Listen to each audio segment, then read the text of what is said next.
CID case ಪ್ರಾರಂಭಿಸಿದ್ದು ಅವರ ಕೆಲಸ ಮಾಡ್ತಾರೆ. ತನಿಖೆ ಆಗ್ಲಿ, ವರದಿ ಬಂದಾದ್ಮೇಲೆ ಎಲ್ಲವೂ ಹೇಳ್ತೇವೆ. ರವಿ ಕೇಸ್ ಸಿಐಡಿ ತನಿಖೆ ವಿಚಾರಕ್ಕೆ ಪರಮೇಶ್ವರ್ ಅವರು ಪ್ರತಿಕ್ರಿಯೆಯನ್ನ ಕೊಟ್ಟಿದ್ದಾರೆ. ಮಹಜರಿಗೆ ಒಂದ್ ಕಡೆ ವಿಧಾನ ಪರಿಷತ್ ಸಭಾಪತಿ ವಿರೋಧವನ್ನ ವ್ಯಕ್ತಪಡಿಸಿದ್ದಾರೆ. ಈ ವಿಚಾರಕ್ಕೆ ಸಂಬಂಧಪಟ್ಟಂತೆ ಆ ಬಗ್ಗೆ ಪ್ರತಿಕ್ರಿಯಿಸಲ್ಲ ಅಂತ ಹೇಳಿ ಪರಮೇಶ್ವರ್ ಹೇಳಿದ್ದಾರೆ. ಈಗ ಸಿಟಿ ರವಿ ಅವರ ಕೇಸ್ ತನಿಖೆಯ ಹಂತದಲ್ಲಿದೆ, ಹೀಗಾಗಿ ತನಿಖೆ ಆದ್ಮೇಲೆ ಮಾತನಾಡ್ತೇನೆ ಅಂದಿದ್ದಾರೆ ಪರಮೇಶ್ವರ್. ನಾವು ಅವತ್ತೇ ನಾನು ಹೇಳಿದ್ದೆ, ಸಿಒಡಿಗೆ ಕೊಟ್ಟಿದ್ದೇವೆ, ಈ ಕೇಸನ್ನು ಸಿಒಡಿಗೆ ವರ್ಗಾವಣೆ ಮಾಡಿದ್ದೇವೆ ಅಂತ ಹೇಳಿದ್ದೆ. ಅದ್ರ ಅವ್ರ ಕೆಲಸ ಅವ್ರು ಮಾಡ್ತಾರೆ.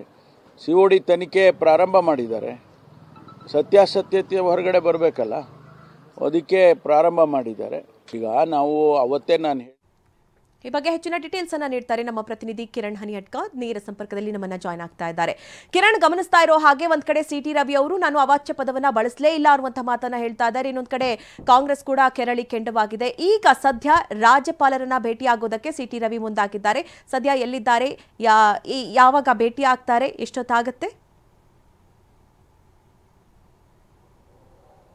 ಮಧು, ಇವತ್ತು ಬೆಳಗ್ಗೆ 11:30ಕ್ಕೆ ರಾಜ್ಯಪಾಲರ ಸಮಯವನ್ನ ವಿಧಾನ ಪರಿಷತ್ ಸದಸ್ಯ ಸಿಟಿ ರವಿ ಕೇಳಿದ್ದಾರೆ. ಪ್ರಕರಣಕ್ಕೆ ಸಂಬಂಧಪಟ್ಟಂತೆ ಈಗಾಗಲೇ ವಿಧಾನಸಭೆ ಮತ್ತು ವಿಧಾನ ಪರಿಷತ್ನ ವಿಪಕ್ಷ ನಾಯಕರ ನಿಯೋಗ ಅಂದ್ರೆ ಬಿಜೆಪಿ ನಿಯೋಗ ಕಳೆದ ವಾರ ರಾಜ್ಯಪಾಲರನ್ನ ಭೇಟಿ ಮಾಡಿ ಈ ವಿಚಾರದಲ್ಲಿ ರಾಜ್ಯಪಾಲರಿಗೆ ದೂರನ್ನ ಕೊಟ್ಟಿತ್ತು. ಅಂದ್ರೆ ಶಾಸನಸಭೆಯ ಸದಸ್ಯರಾಗಿರುವಂತಹ ಸಿಟಿ ರವಿ ಅವರನ್ನ ಪೊಲೀಸರು ನಡೆಸಿಕೊಂಡಿರುವಂತಹ ರೀತಿ ಮತ್ತು ಆ ಪ್ರಕರಣದಲ್ಲಿ ರಾಜ್ಯ ಸರ್ಕಾರ ನಿಲುವು ತೆಗೆದುಕೊಂಡಂತಹ ರೀತಿ ಮತ್ತು ಅವತ್ತು ರಾತ್ರಿ ಅಂದ್ರೆ ಸಿಟಿ ರವಿ ಅವರನ್ನ ಬಂಧನಕ್ಕೆ ಒಳಪಡಿಸಿದಂತಹ ರಾತ್ರಿ ಬೆಳಗಾವಿ ಜಿಲ್ಲಾದ್ಯಂತ ಅವರನ್ನ ರಾತ್ರಿ ಇಡೀ ಸುತ್ತಾಡಿಸಿದಂತಹ ವಿಚಾರ, ಈ ಎಲ್ಲ ವಿಚಾರಗಳ ಸಂಬಂಧಪಟ್ಟಂತೆ ರಾಜ್ಯಪಾಲರಿಗೆ ಬಿಜೆಪಿ ನಿಯೋಗ ದೂರನ್ನ ಕೊಟ್ಟಿತ್ತು. ಆ ಸಂದರ್ಭದಲ್ಲಿ ರಾಜ್ಯಪಾಲರು ಖುದ್ದು ಸಿಟಿ ರವಿ ಅವರಿಗೆ ದೂರವಾಣಿ ಕರೆಯನ್ನ ಮಾಡಿ ಆ ಪ್ರಕರಣಕ್ಕೆ ಸಂಬಂಧಪಟ್ಟಂತೆ ಮಾಹಿತಿಯನ್ನು ಕೂಡ ಪಡೆದಿದ್ರು. ಆ ಸಂದರ್ಭದಲ್ಲಿ ರಾಜ್ಯಪಾಲರನ್ನ ಬಂದು ಭೇಟಿ ಮಾಡಿ ಅನ್ನುವಂಥ ಒಂದು ಸೂಚನೆಯನ್ನು ಕೂಡ ಕೊಟ್ಟಿದ್ರು ಅನ್ನುವಂಥ ಒಂದು ಮಾಹಿತಿ ಲಭ್ಯವಾಗಿತ್ತು. ಹಾಗಾಗಿ ನಿನ್ನೆ ರಾಜ್ಯಪಾಲರನ್ನ ಸಿಟಿ ರವಿ ಭೇಟಿ ಆಗಬೇಕಾಗಿತ್ತು. ಆದರೆ ವಿವಿಧ ಕಾರಣಗಳಿಂದ ಅವರು ಭೇಟಿ ಆಗಿರಲಿಲ್ಲ. ಇವತ್ತು ಬೆಳಗ್ಗೆ 11:30ಕ್ಕೆ ರಾಜ್ಯಪಾಲರನ್ನ ಭೇಟಿ ಮಾಡಿ ರಾಜಭವನದಲ್ಲಿ ಭೇಟಿಯನ್ನ ಸಿಟಿ ರವಿ ಮಾಡಲಿದ್ದಾರೆ.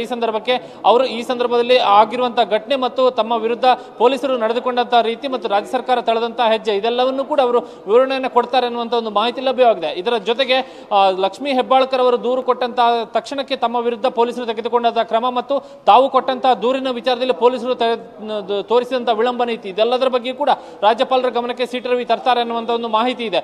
ಒಂದು ಕಡೆಯಲ್ಲಿ ವಿಧಾನ ಪರಿಷತ್ನಲ್ಲಿ ನಡೆದಂತಹ ಘಟನೆಯ ವಿಚಾರದಲ್ಲಿ ಪೊಲೀಸರ ಮಧ್ಯಪ್ರವೇಶ ಎಷ್ಟು ಸರಿ ಅನ್ನುವಂಥ ಒಂದು ಜಿಜ್ಞಾಸೆಯ ಮಧ್ಯೆ ಈಗ ರಾಜ್ಯಪಾಲರನ್ನು ಸಿಟಿ ರವಿ ಭೇಟಿ ಆಗ್ತಿರುವಂಥದ್ದು ಒಂದಷ್ಟು ಕುತೂಹಲವನ್ನು ಕೆರಳಿಸಿದೆ.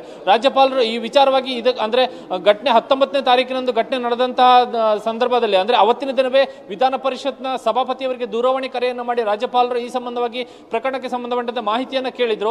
ಆ ವಿಚಾರದಲ್ಲಿ ಸಭಾಪತಿ ಬಸವರಾಜ ಹೊರಟ್ಟಿಯವರು ಡಿಸೆಂಬರ್ 21ರಂದೇ ಅವತ್ತಿನ 19ನೇ ತಾರೀಕಿನ ದಿನದ ನಡೆದಂತಹ ಘಟನೆಗಳು ಮತ್ತು ಅವತ್ತಿನ ವಿಧಾನ ಪರಿಷತ್ ಕಲಾಪದ ಅಜೆಂಡಾ ಮತ್ತು ಉಳಿದಂತಹ ಕಾರ್ಯವಿಧಾನದ ಪಟ್ಟಿ ಏನಿದೆ ಅದೆಲ್ಲವನ್ನೂ ಕೂಡ ಲಿಖಿತವಾಗಿ ರಾಜ್ಯಪಾಲರಿಗೆ ಕಳುಹಿಸಿಕೊಟ್ಟಿದ್ರು. ಹೀಗಾಗಿ ಇದರ ಮಧ್ಯೆ ಈಗ ರಾಜ್ಯಪಾಲರನ್ನ ಸಿಟಿ ರವಿ ಭೇಟಿಯಾಗಿ ಒಂದಷ್ಟು ಮಾಹಿತಿಯನ್ನು ಕೊಡುವರಿದ್ದಾರೆ. ಹೀಗಾಗಿ ರಾಜ್ಯಪಾಲರು ಈ ವಿಚಾರದಲ್ಲಿ ಯಾವ ಎಲ್ಲ ನಿಲುವುಗಳನ್ನು ತೆಗೆದುಕೊಳ್ಳಬಹುದು ಅನ್ನುವಂಥ ವಿಚಾರದ ಬಗ್ಗೆ ಕೂಡ ಒಂದಷ್ಟು ಜಿಜ್ಞಾಸೆಗಳಿದೆ. ಹೀಗಾಗಿ ಈ ವಿಚಾರದಲ್ಲಿ ರಾಜ್ಯಪಾಲರು ತೆಗೆದುಕೊಳ್ಳಬಹುದಂತಹ ನಿಲುವು ಮತ್ತು ಸಿಟಿ ರವಿ ಕೊಡಬಹುದಂತಹ ಮಾಹಿತಿ ಇದರ ಬಗ್ಗೆ ಕುತೂಹಲ ಮೂಡಿಸಿದೆ. ಮಧು, ಓಕೆ, ಥ್ಯಾಂಕ್ ಯು ಕಿರಣ್, ನಿಮ್ಮೆಲ್ಲ ಡೀಟೇಲ್ಸ್ಗಾಗಿ.